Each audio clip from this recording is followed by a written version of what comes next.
Hello and welcome to Horror 101 Year 3. I'm Paul, And I'm Dave. and this time we are discussing Sinister.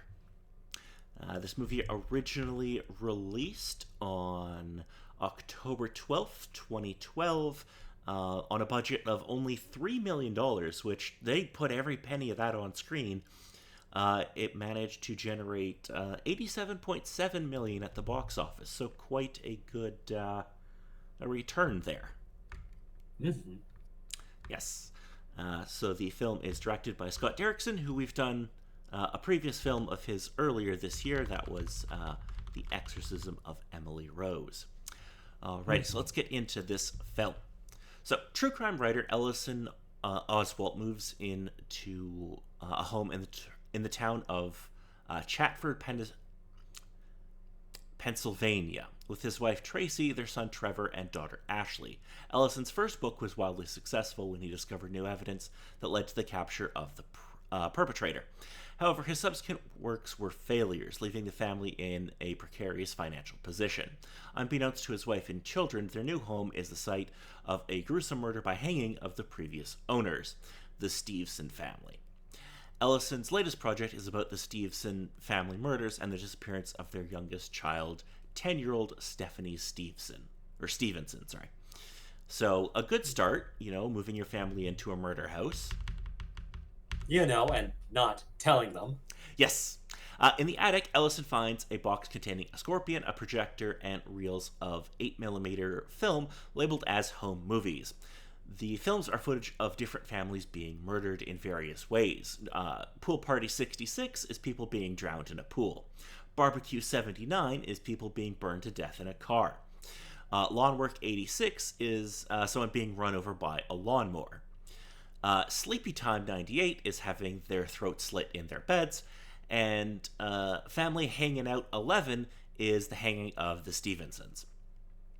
The killings seem to be done by the camera operator. Ellison is torn between turning the videos over to the police and the tantalizing realization that he may have uncovered the heretofore unknown existence of a serial killer and what that could mean for his new book.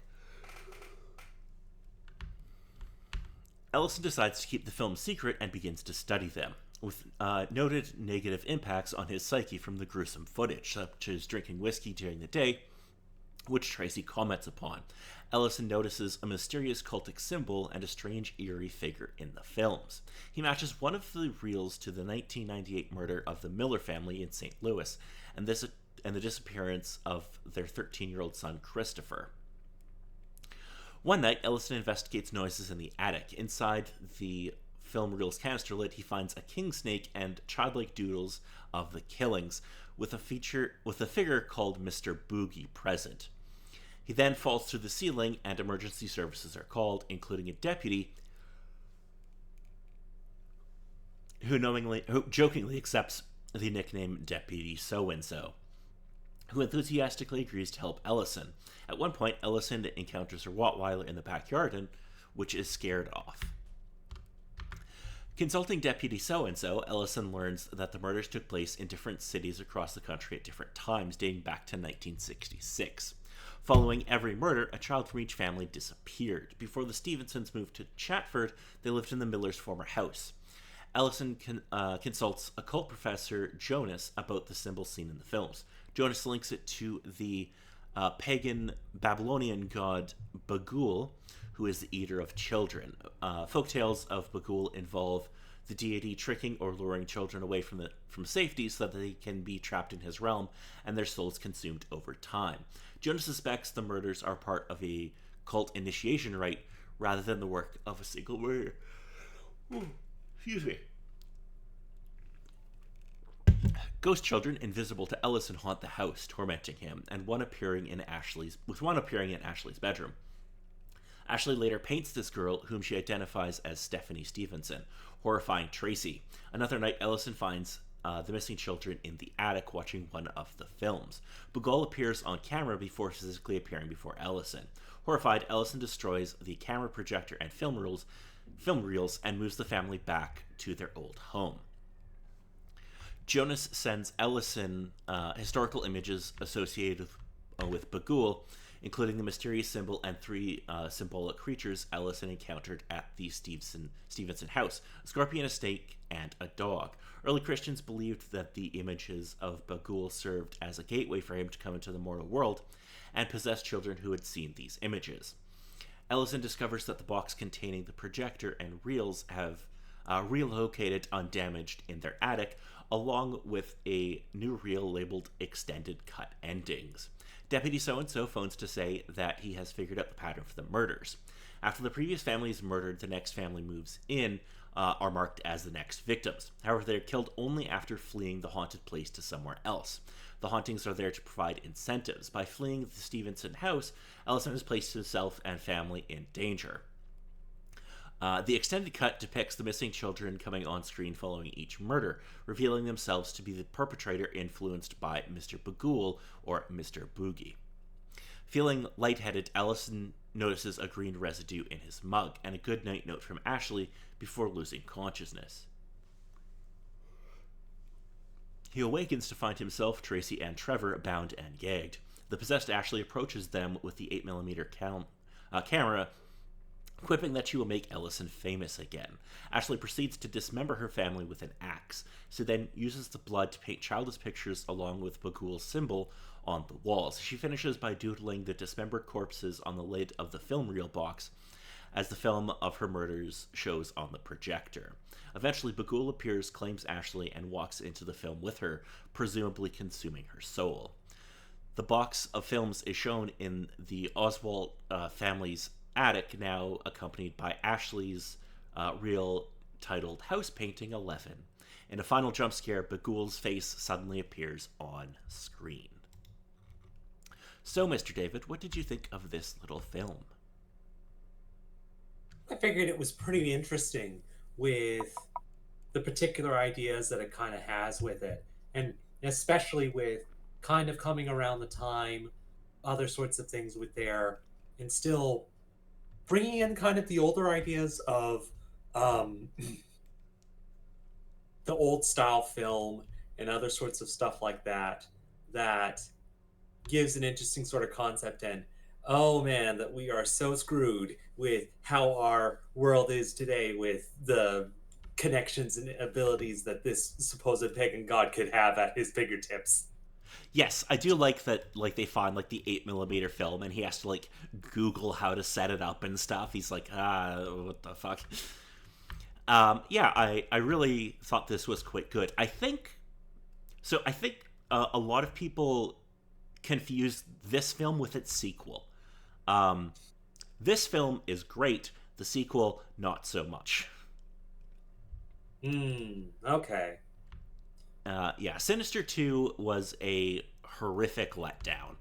And I feel like people think that this film isn't as good as it is, because this is a very effective horror film. No, very much true. I think the particular thing that I found really interesting was, along with the basis of following the story, the main character sort of running through all the mysteries, trying to figure all those particular sorts of stuff out, but not being the main person, or again, it's a little bit related to the other films, but aside from him not being affected by the spirit himself, the deterioration of how much is it affecting him, especially with seeing the murders happen and just how long all the stuff goes on. But it seems that mostly either the kids or other aspects of it are being affected as well. That's an interesting sort of bit from that, because the main character from the start of the film is definitely different from how he was at the end of the film. Yeah, so it's this whole thing of him moving into the house and being this true crime writer and being like, oh, I'm gonna like write a story about this family that was murdered in this house, and I live here, so that makes research a bit easier. And he's very kind of unfazed by that. And by the end of the film, like you said, he's like, oh shit, like a lot of like the supernatural stuff is all real, and now there's this god, this like pagan god that's chasing me and my family, and we're all gonna die. Yeah, yeah.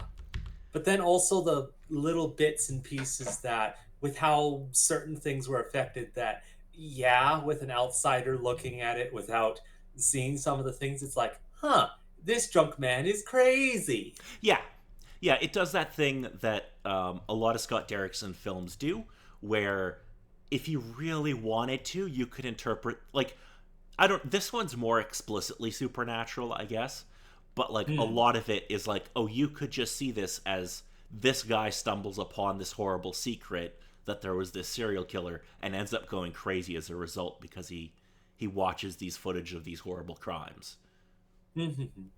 Yeah, this one's a little more explicitly supernatural because we do actually like see this like pagan god and stuff. But yeah, I really enjoyed this film. I don't want to say it's fun because it's not fun, but it's a good movie. It's interesting to see. And one of the particular sorts of things, it's not so much a shared sort of idea, but it shares interesting sort of things with the previous film of The Conjuring. That there's one or two scenes that it has a person staring at something in the dark, and the person is actually there, uh, showing hands or other sort of particular things, but in the next shot, they're gone. Within The Conjuring, it's more of a case of little imagery sort of things doesn't really get exposed until further along with things. But especially within this film, it's the case of seeing pictures of the supposed murder or the pagan god in this sort of case, but then more case that he gets more influence and can actually come into the physical world to affect things a bit more.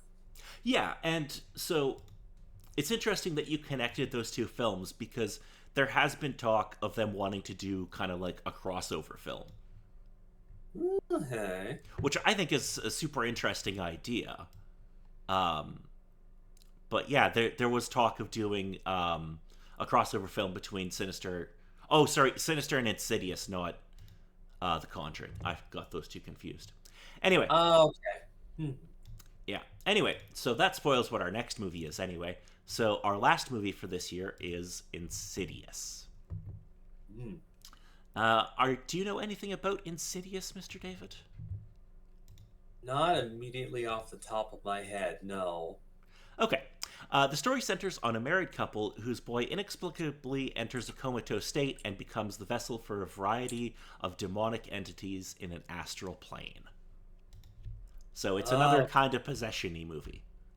radios. And just sort of seeing from the title and uh, poster that they have for it, it's like, remember this particular one coming out, but also the case of, haha, don't want to look into it. But also a case of, I don't think this is the particular film that sort of made the main idea kind of explode with it. But it was also sort of a concept of young boy gets affected by the devil and all the shenanigans happen.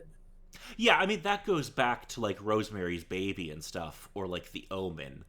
But yeah, I Mhm. feel like because a lot of the movies we're discussing this year are kind of from the same time period, roughly. So like Insidious, The Conjuring, and Sinister are all within a couple of years of each other, Yeah, and with they're all that. kind Oh, of similar-ish. And like no, even The yeah, it's Exorcism of Emily Rose is like 2005, so it's still like pretty current with these. So yeah, that's I think something that had kind of come back around that time was that kids are mhm, fucking with that. scary.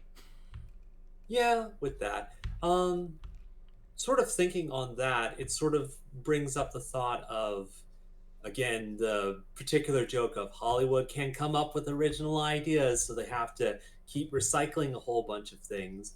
But the only one real big thing that I can sort of think, and I think just the case of the multitude of films that we sort of saw, is the Children of the Corn. I'm not sure if that's the exact title of the film, but kind of what all these films are sort of kind of taking ideas from and branching off from. Yeah, I think you could definitely see there's some inspiration there. Um, Children of the Corn, if you haven't, okay, the movie from what I remember is painfully boring. Hmm. Um, it, I believe it was originally a short story that should have stayed a short story. Mm-hmm. It did not have the staying power to make like a 90-minute movie or whatever they did. And there were a ton of those too. I think they made like a dozen of those movies. Um, yeah, yeah, and like I understand people say like, oh, Hollywood doesn't have any new ideas, and I'm like, yeah, maybe like Sinister isn't the most original story, but to me, it's like it's also how it's told. Like Mm. if you take the same story but you tell it in an interesting way, I'm okay with that. And I think that's one of the big interesting things that people bring up the idea and the concern of it, but especially if you get someone that takes the idea and spins it in a new way, it definitely makes it interesting. Though some people are definitely not that creative. No, but I think the movies we've seen this year have all been, uh, like, not the most original concepts. Well, I saw the TV Glow was pretty original, but like the other movies Hmm. we've watched, they haven't been super original concepts. They've just kind of had their own twist on them, and those like as a result, they've been fun. Hmm. And I think the other decently big thing is that it's a bit generational. At the time, with any of these films coming out, that particular kids were old enough to actually go out and see, they probably wouldn't have known of any of the older films at the time. And depending on it, and once internet got a bit more traction, they would have the access and availability to look up online and be like, oh man, there's all these older films that are based on this one film I saw in theaters. Neat. Yeah, like a lot of like the movie, like a lot of the movies we're doing right now are movies that we well, you didn't see them, but I saw when I was in like college. Now I'm not the average film goer because I knew like I'm like, oh, I know what they're taking from here, or I know what they're taking from here. But yeah, I think a lot of people of our kind of age group would have seen these movies and been like, oh, that's interesting. Where did that idea come from? And then it's like, oh, you're taking this idea from a movie from the '70s. Hmm. Yeah, so next week we will chat about Insidious and kind of do a little wrap up about how everything has gone this year. Do you have anything else to add, Mr. David? No, I think at most. I think just the case of, especially with time frame of all these ones being more possession basis and other sorts of things with that, makes me think of, what of the films horror wise that have been released this year over the last couple of years kind of been focusing on more so? Oh, interesting. Let's take a look at 2025 horror movies because we're getting, well, actually, technically, as we record this, The Black Phone 2 is actually in theaters, but I haven't seen it Hmm. yet. And if anybody posts spoilers in the comments, I will hunt you down. Yes, please be advised. Yes, all the things. Please, no spoilers. Especially for The Black Phone 2, because I really want to see that movie. What have we had this year for horror movies? We've had 28 Years Later, which is a zombie post apocalyptic thing. Hmm. We're getting The Black Phone 2, which is supernatural ish, kind of, probably, maybe. What else have we had that's been like a big hit? Um, we've had a I bunch had of. one Go I ahead. had a one particular one in mind that I was gonna say, but it kind of dropped off in my brain. But another one I was thinking of was in the franchise of The Quiet Place. There was the release of the first day of the monsters arriving in sort of a monster sort of flick sort of style. Yes. Yeah, no, that's a good call. That was that earlier this year or last year? I don't remember. It doesn't matter. But yeah, there was the new Quiet Place movie. There have been a bunch of those crappy um what you call it like Oh, they made the the like Mickey Mouse horror movie and they made the that kind of yeah. stuff. There's been a lot of that Yeah, crap with those. And sadly, those are probably going to be a thing, and it's going to make me tremendously upset. It's like, I understand, but also, why? because it's like guaranteed to make money. Because like Annoying. they can make these movies for like next to no money and it's guaranteed people will watch them. Ugh. The one other particular thing, just the case of adding to my watch list for the season was, can't remember if it's 2 or 3 years old now, but Thanksgiving was a particular one. Ah, yes, Thanksgiving is a great movie. Have you seen it yet? No, not that one as of yet, but Okay. again, a couple of years ago when that one came up, when I first heard about it, it's like, oh my god, this is another Krampus. Oh, Krampus is so good. Yeah, so maybe next time we'll be able to also discuss Thanksgiving because, oh my God, Thanksgiving. So Mhm. if there's nothing else, I've been Paul. And I've been Dave.